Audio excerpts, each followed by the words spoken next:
Our first step in the design process is to start to empathize with different people who have a stake in our work. We do this because we know that inspiration for our new ideas often comes from listening to others. A stakeholder is someone who will be directly or indirectly affected by our design decisions. In this case, we can think about the direct user as being the person who will use our design. Now, the indirect user can be a number of different stakeholders. For example, it may be the environment. In design thinking, we should always consider the environment to be a user.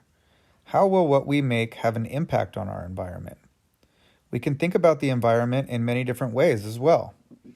The backpack design will definitely influence the classroom environment with respect to where it fits and how it integrates into the classroom space.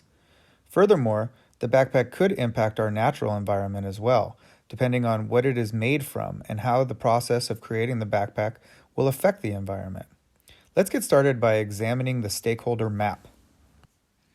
On the stakeholder map, there are 4 areas where we can try to capture ideas about the different users we can interact with to learn more about the experience of using the product we are designing. The first area is the direct end users. This is probably the most obvious group of users, the users who we are probably already thinking about when we begin our work. For instance, this could simply be the person wearing the backpack. The next group is the indirect end users. These users may be a little less obvious. Consider people who will have to navigate your design but maybe didn't choose to. With a backpack, this may be someone like a parent or teacher who asks that it be stored in a place that doesn't interfere with their ability to navigate the space that the backpack has been placed in.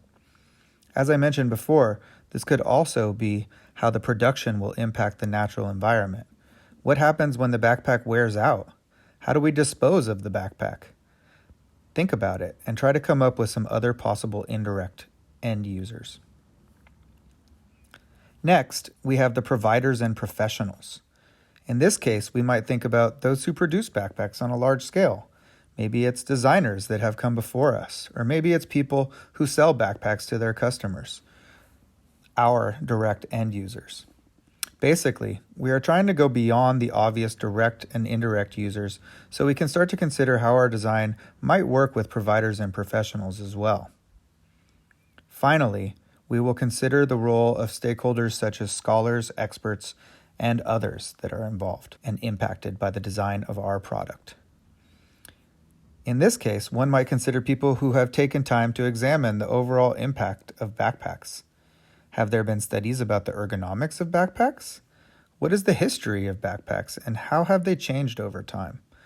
There might not be any backpack scholars out there, but we can definitely identify some experts that have taken the time to really understand the backpack and its place in our world.